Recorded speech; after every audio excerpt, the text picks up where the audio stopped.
Hey guys, what's up? It's me again, Nerfan16 Retro Kid on YouTube, and I really am happy to say this, and I finally got around to seeing choujin Sentai Jetman, the full series.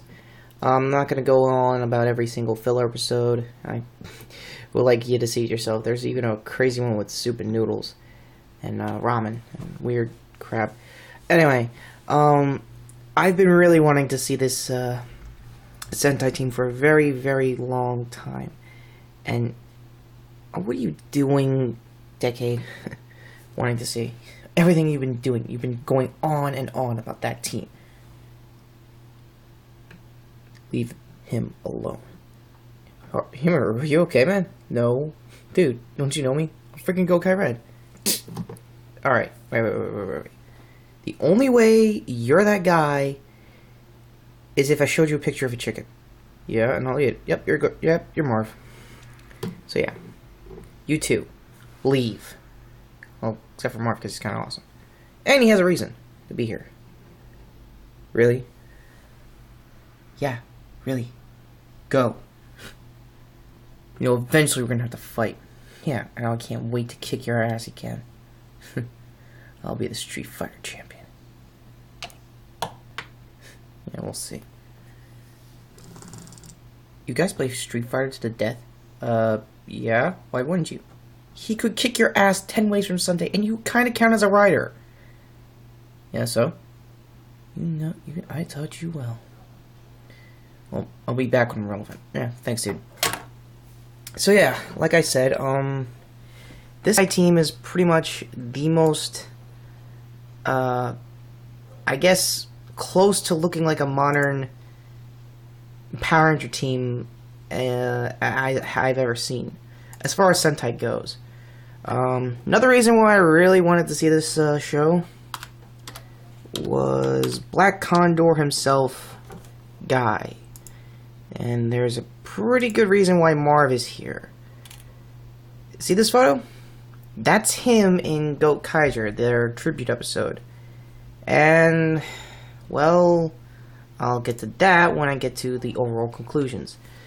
The series villains were called a secret cybernetic organization called Vylum. It was Jetman's job to, of course, take him down and, you know, of course, stay safe, whatever. But this has the most amazing love triangle I have ever seen in a Toku so far. You basically have the both main, obvious, awesome Senshis trying to go after her, White Swan.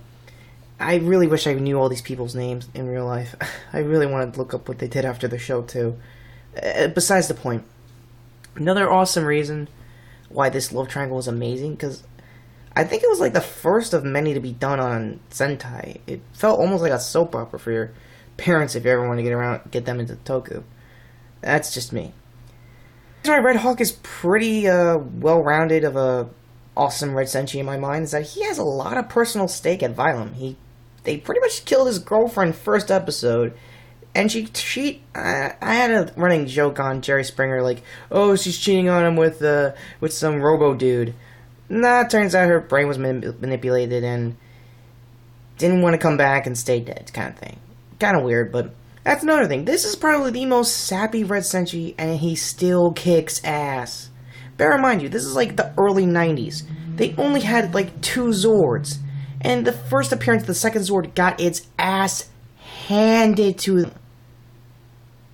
Well, okay, mostly because the whole other team was using it, but still, it got his ass handed even when the official team had it. And the list goes on from here. This was probably the most dramatic Sentai I've ever seen since Gokaiger.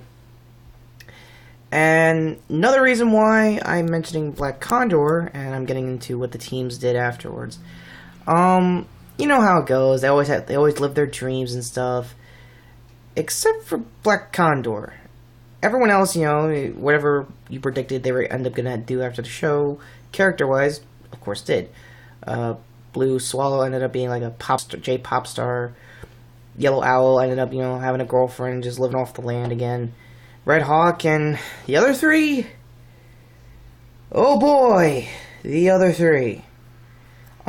you finally came to terms and finally got his grief out of the way with his former girlfriend and was about to marry White Swan. Okay, no problems there until Black Condor kind of got stabbed on the way to the wedding. Yeah, didn't see that coming. And then it's like and it took place like at least a couple of years after their final fight with Vylum, which is amazing to pull that off on an epilogue and still be canon to this day, because I just remembered that there was a Gokaiger episode, I think around like the 17 to 20s, of Black Condor, the guy who portrayed him reprises to be pretty much a ghost and help out Marvel. Yeah, he helped me out. Well, one, I kind of respected his death and everything, so in case anyone's wondering, pussy. No. Dude was cool. I always treated these tributes like the way they are, that they're cool dudes and that they're worth it fighting for. And my arm's out. Okay. Also, overall, that episode was probably one of the best tributes I've seen.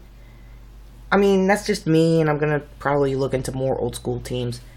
And if you're gonna watch any of the Gokaiger episodes, I recommend not watching any of the tribute teams unless you either finished watching the whole thing. That's again if you're dedicated like me and my stupid computer. Well, okay, anyway, unless you're dedicated like me, and unless you want a really cool epilogue to see what happened to everybody, at least in series terms, 20, 10, hell, even a year later with one of the recent teams. And that's another reason why I think these two go together so well. It pretty much has a full circle, at least with Black Condor's character, and knowing that everyone is at peace with this. Him being gone and everything. And for this to be out in 1991, the year I was born, is like a match made in Toku. Had a wonderful story, a team, okay, random at first, and how the majority of them are all civilian except for Red Hawk, but that end fight, like any Sentai team, just goes all out with what they got. And like I said, they only had 2 Zords and no Battleizers, no secondary armor, no Ultra Mode like in Megaforce.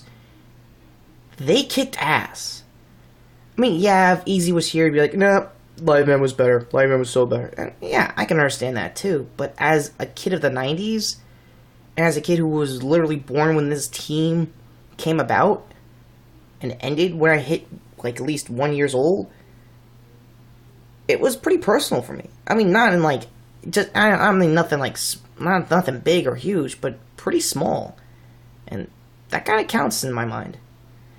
So, with weird time travel reminiscing out of the way, this was Nerfan16 on YouTube, Retro Kid on the RVT streams, and that was Choujin Sentai Jetman.